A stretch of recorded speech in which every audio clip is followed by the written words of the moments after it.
I'm standing on a very busy beach outside of ancient Corinth called Cenchria.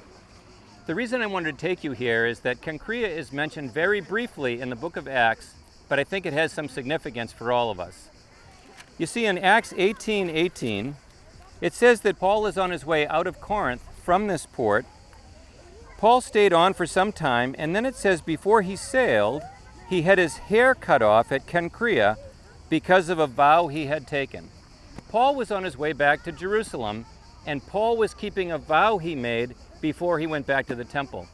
Now, Paul had been at the council in Jerusalem where it was very clear that Gentiles were not bound by all of the laws that were embedded in Judaism.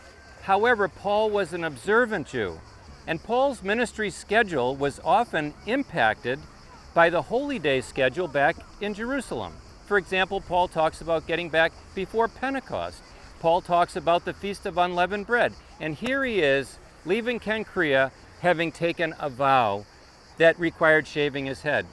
And I just want to make sure that when you leave this port with Paul and head back, that you remember, although Paul was an apostle and a missionary to the Gentiles primarily, he always started with Jews, and in fact, Paul always saw himself as a Jew first. And Paul's loyalties to Jerusalem, not just to the Jerusalem church, but to his Jewish heritage, were intact throughout his ministry.